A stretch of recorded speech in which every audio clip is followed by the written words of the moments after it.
Hello and welcome to Bonus Action Dash. My name is Jaren. This is Sunday D&D Prep, a show in which it's an actual prep show in which I go through my actual Sunday prep for my actual Sunday game. Hopefully, let me know in the chat if things are weird audio-wise. I had to make some tweaks in the meantime, and I hope everything's all correct. Did some test runs. This should be all correct, but let's just go ahead and jump into it. A little bit about this stream, a bit of a disclaimer like I usually do. If you are new to this stream, if you're new to the show, and also if you're brand new to running D&D or taking a look at this to get some ideas as to maybe what's behind the scenes of prepping a D&D session, do want to give the disclaimer that I've had the luxury of being able to think about this campaign, this upcoming session throughout the week. And I'm guessing, like a lot of other dungeon masters, by the time we're sitting down here to actually type notes into the computer or write physical notes on whatever thing we use to take notes, we've done a lot of thinking about our game, and this is just the culmination of a lot of thoughts. So all that said, don't get the impression that I'm doing my entire prep in a half an hour for my Sunday game.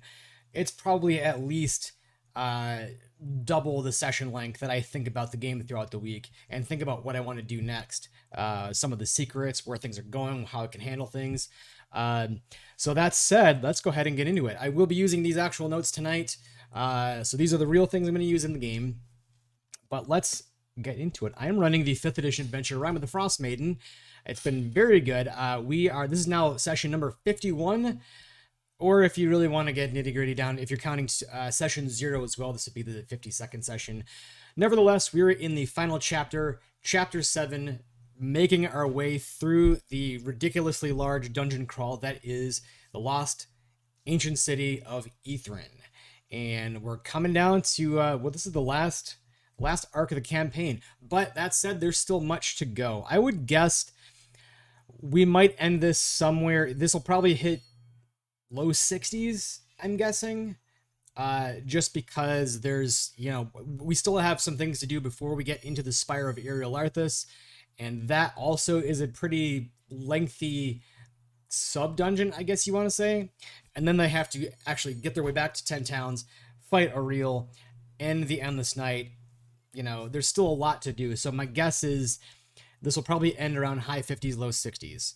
So still much to do, but still very excited about where it's going.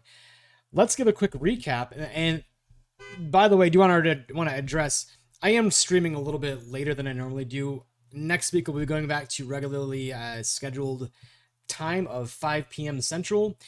And it's just because I was way at Renfest today, and I wasn't sure what time I'd get back. So I wanted to make sure that I was prepped and ready to go by the time I actually sat down to stream this. So today we're going to be doing a little bit of a shorter stream. Since my game does start in an hour, I want to give myself time to rest. I want to give my voice time to rest before I actually have to run D&D. So all that disclaimer out of the way, let's get into it. Let's do a review of last session and talk about what's happening next. So last time we began as the players had just recently completed making their way through the Tower of Enchantment. They had reunited Katavix, Necromancer Katavix, with Enchanter Elvira.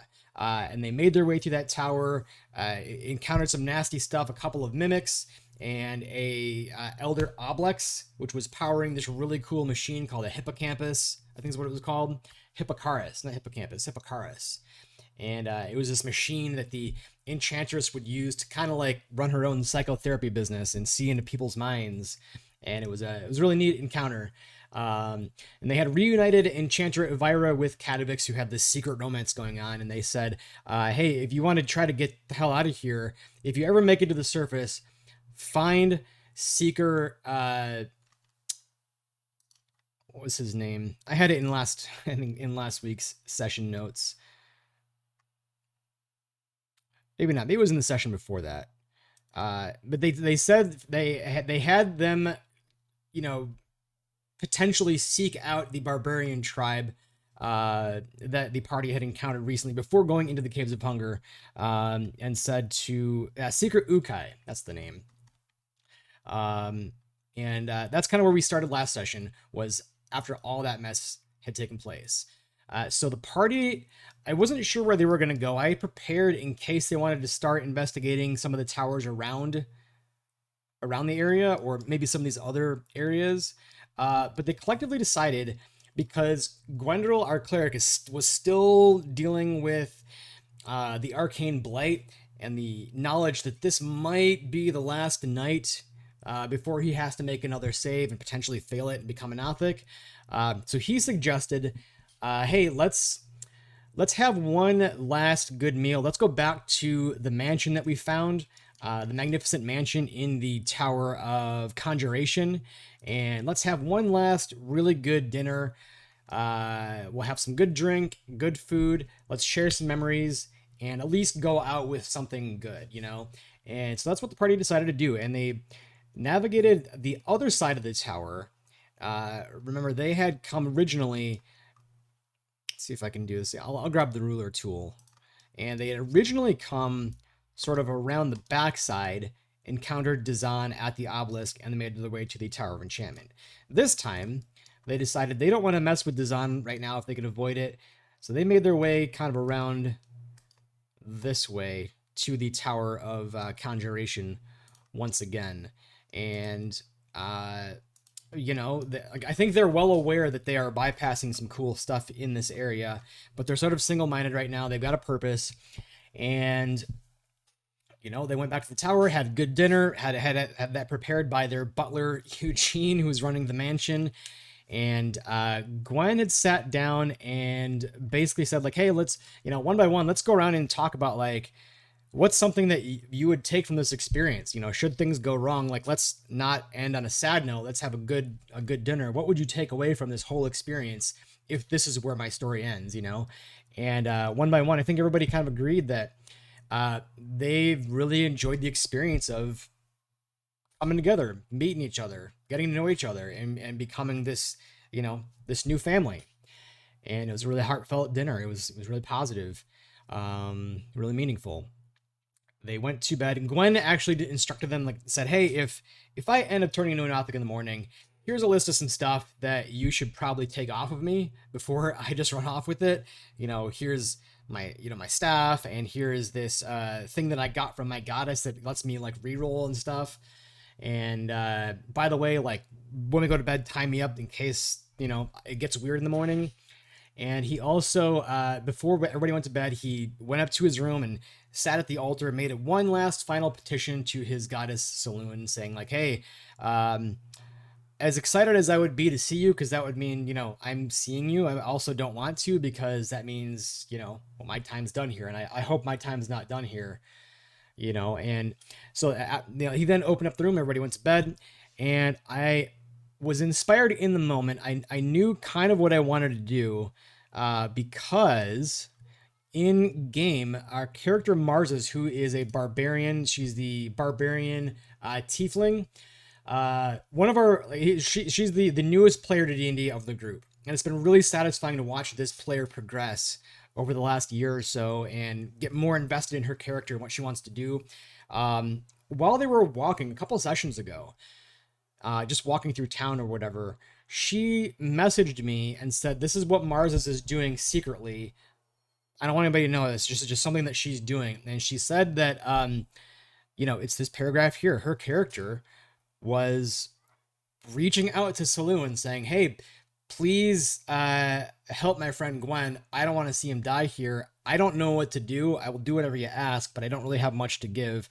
Just let me know. I know that, like, tomorrow is a full moon and that's special for you. So, like, please help. We don't have time. So I knew I wanted to use that in some way and, you know, reward that player for doing something really cool. I don't want to ignore that, you know, got to reward those player things from time to time.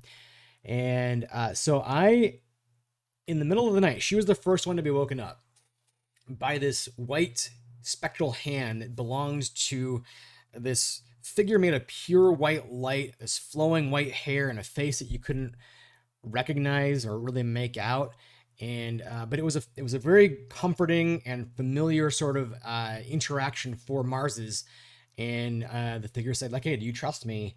Mars has agreed, and her soul was pulled out of her body, this out-of-body experience.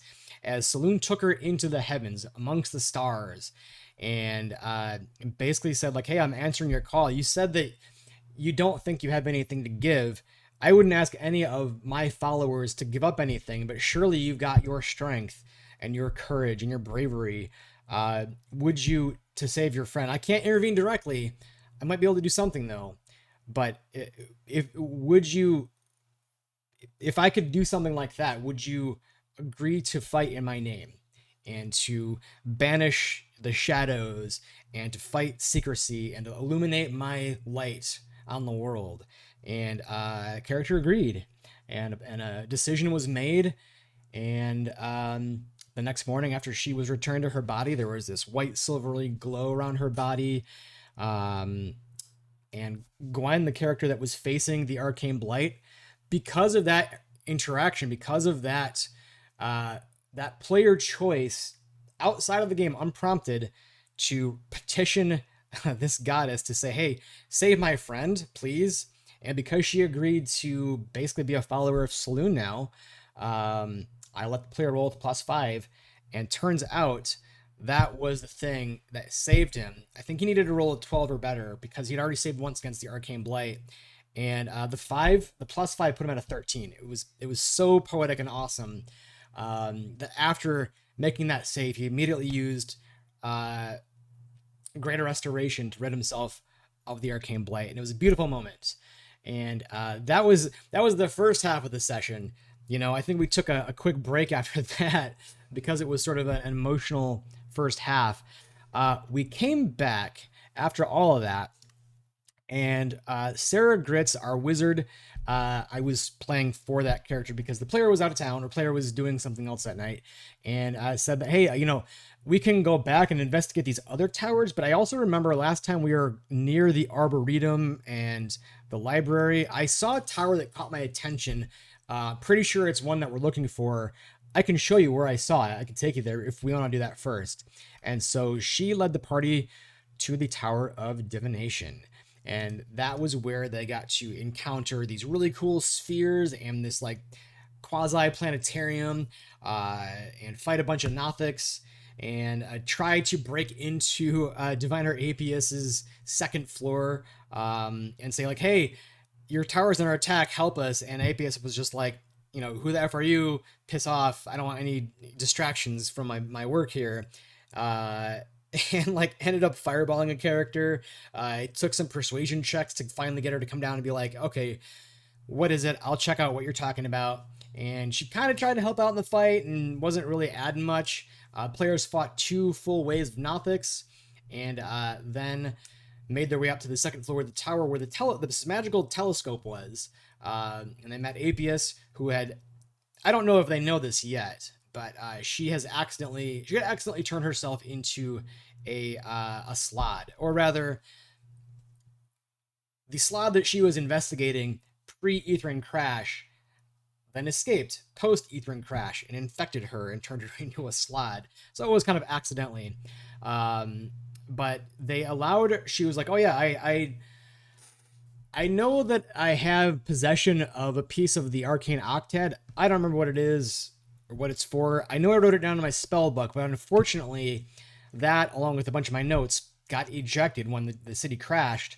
I have an idea though. You can use this telescope, which works kind of like a really powerful locate object. So we used to use this thing to find Australian artifacts long ago. Maybe you can use it to find my spellbook. If you can do that, it's probably got the thing you're looking for. Find my spellbook, bring it back to me, I'll give you what you want." And so they looked into the telescope. Apius described the spellbook they were looking for. And as I had planned, they found out that the spellbook was in the Arboretum, in possession of the Arcanoloth Scriven Scry. And that's kind of where we left it off, on that cliffhanger. So today, to do is to make sure that I got everything ready to go with Scriven Scry. I want to make sure that I've got things ready to go in case they get to Dazan. I have this open up in a window here, but I wanted to make sure that I know some basic tenets of Saloon, so that maybe if Mars is this character asks about what she needs to do now that she's a follower, if Gwendolyn's not there to kind of guide her, I at least have something ready to go. And then maybe it's time to start taking a look at, at least the first level of Iriel Arthur's Tower, because if not this session, I imagine next session we'll be starting that stuff, and I at least need to have some idea. I think I remember, but I just want to double check. We are beginning mid-afternoon on the last day of the third month maybe, of the year of chess. I think this might be the third month. Yeah, it is the third month. The last day, the full moon of the month. We begin Tarsak. Probably pronouncing that wrong. On the next day. Let's take a look at our characters. We have so yeah, by the way, for these tools, in case this looks familiar, or maybe if it doesn't, the software I'm using is Notion. You can use whatever database software you want to take notes. You can even use Google Docs if you want to. I'm using Notion because it's really easy, and I like that I can keep everything kind of, in a really logical tree sort of format here. And it's really intuitive to use. It's a really good program. I didn't really have to read tutorials to figure out how to make it work. It's really intuitive. And also, as far as note structure goes, I'm basically using the structure of the Lazy DM, Lazy Dungeon Master, the Return of the Lazy Dungeon Master by Mike Shea of Sly Flourish. Some of the stuff I am not using in this specific part of the campaign, but most of the stuff I do end up using. So this probably looks familiar if you are at all familiar with the Lazy Dungeon Master or Sly Flourish's work. So characters, we have Gwendolyn, who is our male tiefling of Saloon, and I'm guessing now is going to be a bit of a teacher, a leader for Marses, now that she is now a follower of Saloon as well. I imagine feeling quite relieved as he is now free of the threats of the Arcane Blight. And I think we drove home the point of the Blight, the fact that, hey, Ethrin's dangerous, be careful, not everything's amazing here. In fact, some things are going to outright try to kill you. Sarah Gritz, female wizard. She is the Wizard of Scribes, I think, whatever it's called. Anyways, is, aside from all these nasty threats, is really enjoying being an Ethrin. There's lots of cool magic stuff to explore and find out and discover. And she's got, some personal reasons to keep pushing here. Besides any character interest in 10 Towns and Icewind Dale, I know that she still wants to find out if her buddy Esther is alive, which, spoilers, she's still somewhere in Iriel Arthur's Tower. Marses Romazi, female barbarian, and also a tiefling, and now a follower of Saloon. I'm looking forward to seeing how that plays out. I've been really enjoying watching this player develop and progress over the last year, as I'm pretty sure she was mostly new to D&D when we started, and it's been really exciting and satisfying to hear some of the ways she talks about the game and the campaign and ideas for her character. Lassie Wabajek Forcewalker is a male Echo Knight fighter and is a Warforged. And if you watch any of these streams before, you might remember the way that I connected the Warforged to this campaign and this setting, because Warforged come from what is it? It's the book that I never remember. Anyways, it's not part of this. It's not part of the Forgotten Realms setting, technically. But the way that I was tying it to the setting was to say that, at some point, back in its heyday, back in the Netherese heyday, they used things that were akin to Warforged, but they didn't call them Warforged. They were just sentient automatons that were slightly beyond robots, that were more intelligent, and they used them to help mine Chardalyn. Which makes sense because Jack's character, for the most part, consistently throughout the campaign, has not really suffered any ill effects from handling Chardalyn, and had, in fact, in the beginning of the campaign, had this pendant that was partly made of Chardalyn that he could attune to and talk to a wizard that had trapped his soul inside of this piece of Chardalyn. So that's kind of how I'm tying Warforged to this campaign and this setting. Our start is, I think, simply the party wrestling with what they've recently learned from Sarah Gritz as she looked through the telescope that belonged to Diviner Apius, and seeing that the spellbook is in possession of the Arcanoloth Scriven Scry. And so now the party needs to make a decision. They are in possession of something that Scriven Scry wants, which is the awakened giant albino penguin Kingsport is still just chilling at the mansion, and Scriven Scry definitely wants to get his lackey back. And Scriven Scry is in possession of something that the players want, which is Apius' spellbook.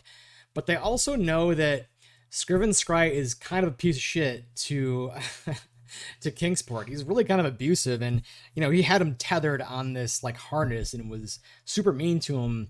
And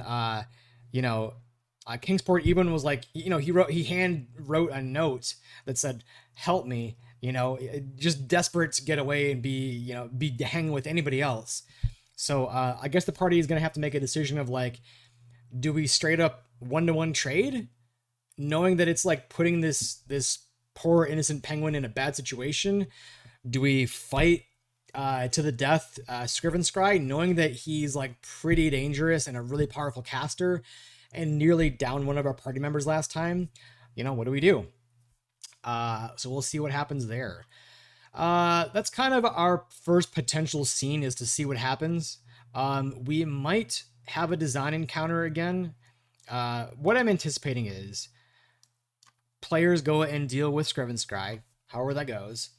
They return back to these towers they have not explored and see that they show signs that somebody's been through here already. The towers are darkened. You definitely see signs that a lot of stuff's been overturned, and whatever the puzzles look like, it's very clear that somebody's been here already. And they might remember that Dazan had mentioned something about trying to go through all the towers, but then had a better idea of simply sending Esther to go and find the key to the obelisk. So they might remember that and might go, well, we don't need to do these. They've already been done. Let's just go fight Dazan, and 2-for-1 shot. There is the potential for any last cleanup ether and miscellany that they need to do. Maybe once they get all the pieces of the octet, they're like, well, let's go check out, the menagerie before we proceed further. Let's go check out whatever this cool looking tower with this floating and slowly rotating room at the top is, or what's this weird thing that looks like a boot with some organ pipes in it, whatever last minute stuff they want to do. And then there is, I know I need to start taking a look at the first level of the Spire of Iriel Arthas, because very likely that's what we're going to be doing next, at least if not at the end of today's session, probably sometime next week. So I'd like to review that. The way that I'm anticipating that happening is once they have the octet, once they complete it, perform the ritual, two things will happen. They will notice that the invisible barrier, that the force field disappears, and it's going to be very obvious that's what happens.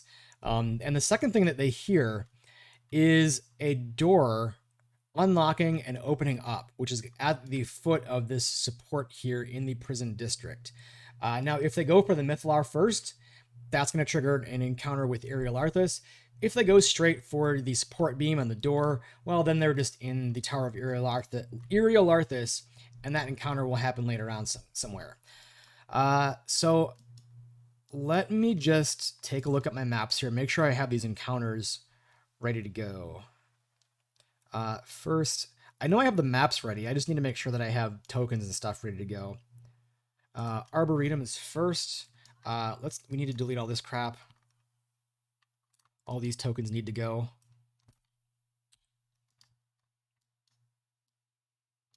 And I need to grab, let's go over to my token page.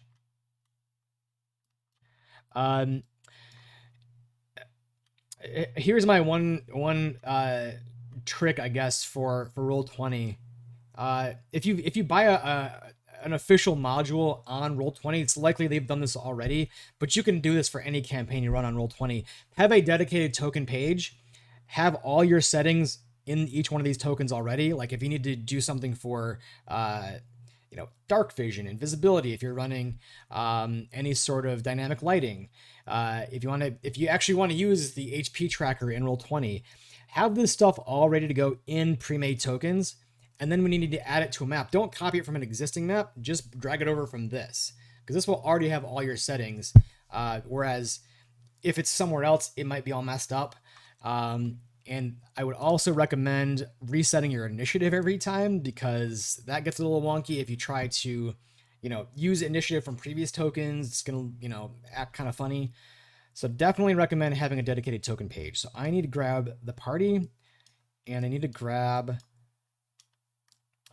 Scriven Scry, who is he not a named token on here? Maybe it's just Arcanoloth.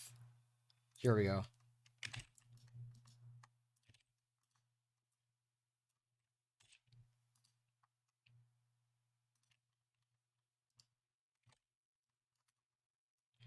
And I guess I'm not going to put him at the center with the dead nether oak. Let's put him somewhere near the edge. And I guess I'll put my party... Yeah, put him right there. It's fine. And I'll put our cleric spiritual weapon and the fighter's echo. We need to put that on the GM layer. Next, I'm pretty sure this map is all ready because I haven't messed with it. And that is the obelisk. This should be ready to go. We've got Dazan, the Simulacrum, and Krintos. All the players. Good, good, good. I might even have initiative rolled for these guys. I do. Dazan has 12. Dazan Simulacrum is 1. Krintos is 18. Good. The Arcanoloth, just in case. Let's go ahead and roll that real quick. There's another thing. Roll your initiative ahead of time. Definitely would not recommend doing this in-game. It's just going to waste time. Do it ahead of time. It's fine. I can probably click on one of these. I think I just click on Dex for initiative. Or just click on the initiative button. But instead, I think I'm just going to roll a dice because I don't want to... I mean, they know they're going to be possibly interacting with this thing, but, why give the potential for any spoilers? It's a +1. Jeez. 4. Okay. Cool, cool, cool. That's fun.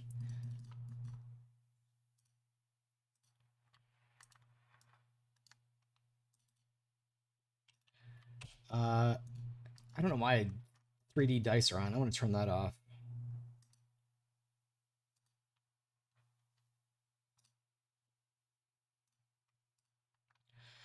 And just in case, it almost certainly won't happen, but just in case.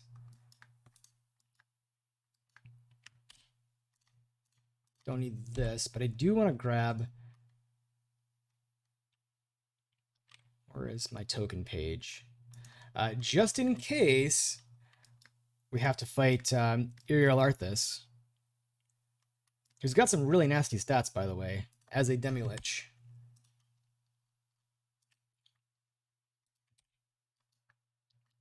And he's probably going to be coming from the outside. So we'll put these tokens over here. If you go through and read the material, the way that this part's supposed to work is really weird. I think by the book it says as soon as they attune to the Mythalar, a Tomb Tapper shows up, which never made sense to me. It always made more sense to me that Uriel Arthas would show up because he's the one that's attuned to the Mythalar, right? I didn't like the idea also that, Uriel Arthas wouldn't be attuned to it, that the players could just go there, attune to it, and then peace out. That seems like a really weak ending, because then there's really no reason to do the whole Spire of Uriel Arthas. And man, what a cool section of the game. So I'm making it so that this encounter kind of has to happen. They could avoid it by just not going to the Mythalar and going into the tower straight away. So I think that should be good for encounters. I do want to take a look. I just want to make sure that I have this stuff ready. And I have looked at it before, and I'm pretty sure I remember how this works. There's a there. Oh, my phone went off. There's a Magen that kind of peeks out of the tower and tells the players to get the hell out of there. Uh, the first room is this beautiful ballroom with guests, and it's everybody's kind of just milling about and dancing and wanting to gossip, and there's people walking around with trays of food and everything, and they can see through the illusion if they dispel it. There might be a save, I'm not really sure. And then we'll see that there's brain in jars that are really kind of pissed off that they saw through the illusion that they'll have to fight. I think the rest of these rooms are like studies. There's a room with wands in it. There's a bar. One of these also holds the what is it? It's not the obelisk. It's called the spindle, the thing that was the source of the explosion that caused Etherian to fall initially. I do want to make one of these rooms potentially holding some inactive Warforged, I guess. They're not really called Warforged here. Maybe I'll have to come up with a different name from. But basically wanting to reward some lore that I already gave Jack Forrest. And that's kind of how this first part works. And there's this invisible bridge. And they talk to another sentient being that I forget the name of at the very end. And that's kind of the first floor. From what I remember, anyways. I definitely don't think that they're going to make it through both of those encounters and this tonight. So I'm not worried about prepping this so much. I think that might be it. One thing I've been enjoying doing for note taking on what monsters do, what NPCs do, especially those that cast spells, is instead of for example, here is the D&D Beyond stat sheet for Arnott Caneloth, which is Scriven Instead of in-game looking at this going, okay, hold on a second, guys, I need to see everything that he does and then decide. The easy cheat sheet to do is just to do the strongest possible thing every step of the way and go, well, Mind Blank's a spell that protects himself. The next thing is Finger of Death. He's going to do Finger of Death on the first round. He's going to do Chain Lightning on the second round. He's going to do Hold Monster or Banishment or Fireball on follow-up rounds. That is one way you could do this for sure. But I think it's easier for me to just write them down in my notes and go, these are the spells. He does Chain Lightning. He does Hold Monster. He does Finger of Death, Banishment. The Simulacrum does Slow, Fireball, and Confusion. The Real Design does Mental Prison once, and then does Fireballs and Shatters. So I think this saves me the time of like reading through, especially these really, really big stat blocks. Like, I don't want to read this crap in the middle of a fight. And honestly, I don't want to do a whole lot of like reading novels beforehand. I think a quick note on this. I think if you read the adventure, I think the Demi-Lich's lair is only considered to be the actual spire, not anything outside of it. So I think if it's at the Mythalar, he does not get lair actions, but once inside the spire, he does get lair actions. But as I was saying, I don't want to be reading this in-game, and it's easiest if we just look at this and go, what are the most powerful things that he's going to do? A Demi-Lich is going to do Howl. He's going to try to get as many things as he can within 30 feet down to 0 HP. On follow-up turns, he's got Life Drain. It's going to just keep doing this over and over again. And if he gets Howl back, he's going to do that. On legendary actions, he's going to do one of these cool things. It's either going to be maybe first round does Vile Curse and tries to get as many things as he can with the curse. And then he's going to do Energy Drain. If it can, maybe it'll do Cloud of Dust. We'll see. But it's like, do the strongest possible thing, put that in your notes, top of the thing, even if it's like, hey, his best thing is to cast Fireball until he's out of 4th level spell slots. Then he casts Fireball at 3rd level. Maybe that's the thing.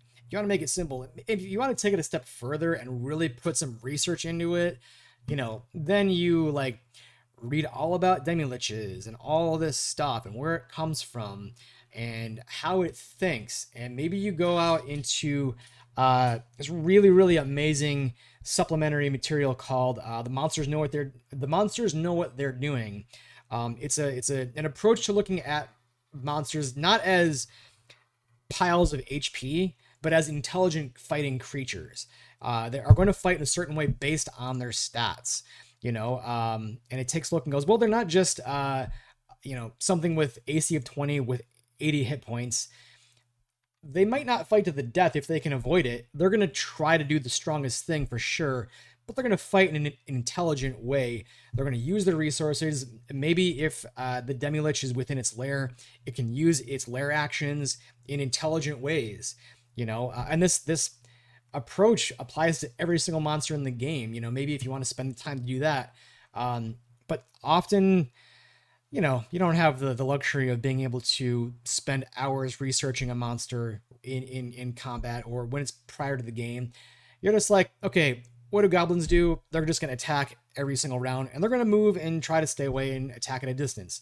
If they're, down to like half of them, they're going to look around and go like, my buddies are dying. Let's get the heck out of here. It's not a fair fight anymore. Not every monster is going to try to fight to the death. So I'm sort of rambling, but that's the idea. In my notes, especially for spellcasting enemies, I'll just write down what they do, because seeing one word, which is a spell, and I think I can even go one step further. And for instance, I will put links to this stuff. If I don't want to have this whole page up, I can, with Notion, it's really easy to link to this page. I just copy the link, go down here and highlight Chain Lightning, and then Control V. Now I've got a link to Chain Lightning. If I don't want to have this Arcanoloth page open, the nice thing is D&D Beyond makes this really nice, and they have these nice pop-up modals, I think is what they're called. But anyways, I think I'm going to give my voice a rest because I've got a game in 23 minutes. Let's give myself a rest and end this D&D actual prep stream a little bit early. Oh boy, I missed chat. Hello, Dragon Craze. Apologize if I missed your chat a little bit late. However, I've been on a roll, but talking about my game. But welcome to the chat and the stream. Reminder: next week I will be back on at 5 p.m. Central instead of 6.